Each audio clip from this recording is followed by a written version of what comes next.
name's John Slavey. I'm the director of the gallery. I'm really thrilled to see Larry has so many friends and colleagues who came here tonight. It's just wonderful that you're all supporting our dear friend and our artist here. Larry's been just excited like a kid the last few days, and it's just been wonderful to see him just bouncing around the gallery with his work.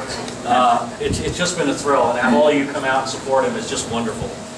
It's a wonderful collection of work, and Larry's just been a great supporter of the gallery for a long time, and we're really happy to have him with us. And at this point, you know, the work is fantastic, and it's got a really good story behind it. And I'm going to let Larry tell that story.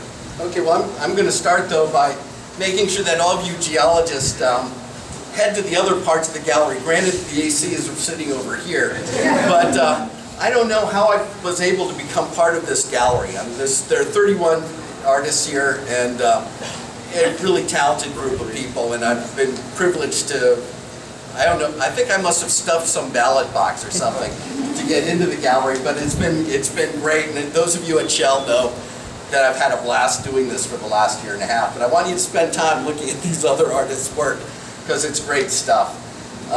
So, about me, I guess, huh? So for this first show, it's been on for planned in my head for a long time.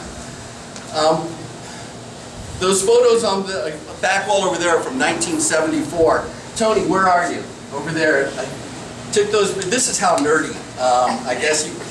By the way, I told this guy Josh, who's been through a number of my classes, that if I go like on a tangent, that goes on a tangent and a tangent, which this is, by the way, to pull me out of it. But anyway, so Tony and I were roommates at Amherst College and then at Penn State. And when we were taking igneous and metamorphic metrology, you know, we spent a lot of time in the lab and beautiful thin sections. And so one Friday night, with a canteen of Black Russians, we went up to the lab. We should have been partying, but no, we went up there. Parties ran late. It's okay. We could get there. And shot a roll of Kodachrome. And so Tony and I had a blast signing the backs of those with Tony yesterday, because that's been those images have been in my head since 1974. And so what this display is, it basically is the intersection of the two parts of my life. I'm a geologist, and I've always loved photography in the mountains. And so I thought, okay, for my first show, I've had that title Orogenesis in my head for a long time too, probably 20, 25 years. So I imagine the artists are going to think it's Genesis and stuff, and the geologists go, oh, it's about mountains.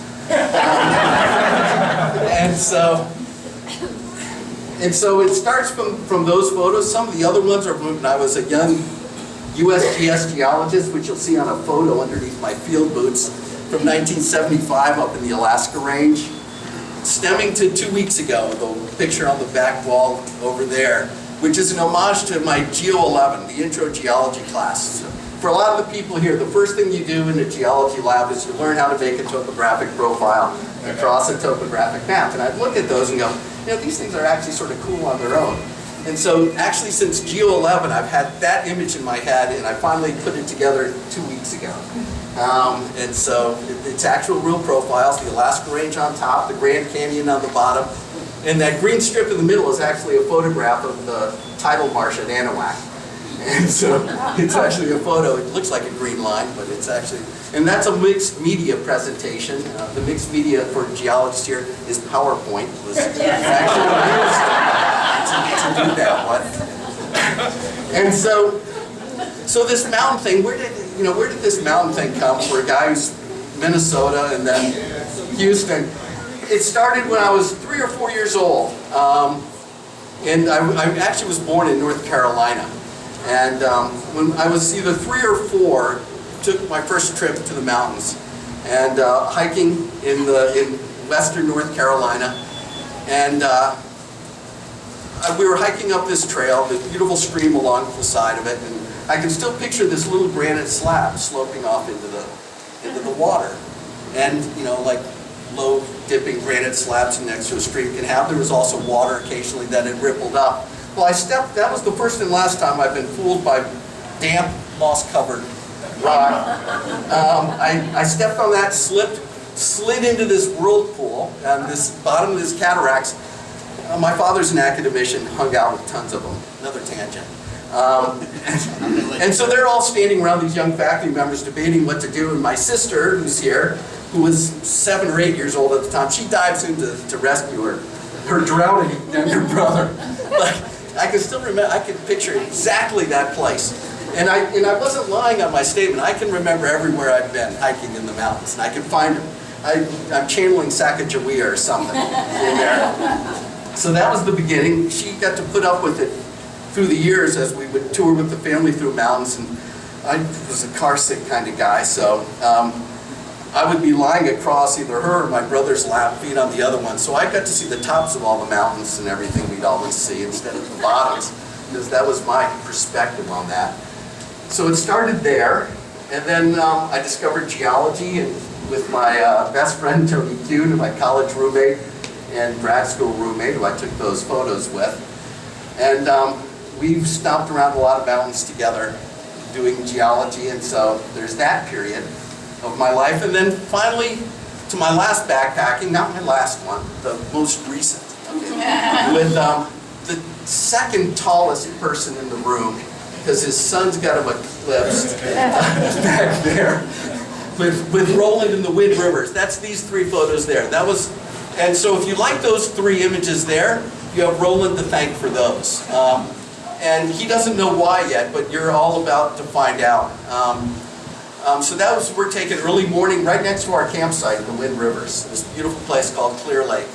And apparently my sleep apnea mouth guard thing wasn't functioning as well as it should have been. So, yeah, way too much information, but that's the nature of the beast, right? Yeah. So anyway, so I apparently, so if I go backpacking with him again, I'm gonna have to carry my own tent. So apparently I kept him up a lot of the night. And so in the early morning, I woke up nice and refreshed, and right at dawn. For those of you who really know me at Shell, do I show up at the office at 7:30? No. 8? No. 8:30? No. Getting closer though. 9? So, but anyway, when I'm in the mountains though, I'm up at the crack of dawn, because that's really a good time. Now, if Roland had woken up at the same time, I would have been talking to him, because that's what we do when we're together, and I would have been taking these pictures. But he was so damned exhausted, he stayed in the tent for another 2 hours. And I got to wander around, and that's why those photos are there, is because I kept him up all night, and he didn't wake up in the morning. So I think with that, we've done pretty much a tour of the show. And so, guys, have at it, and don't forget to go look at all the stuff back there, because those people are really talented. So thanks for coming. And, oh, and for those that don't know, I picked this date because this is also the month of my 30th Shell anniversary. So.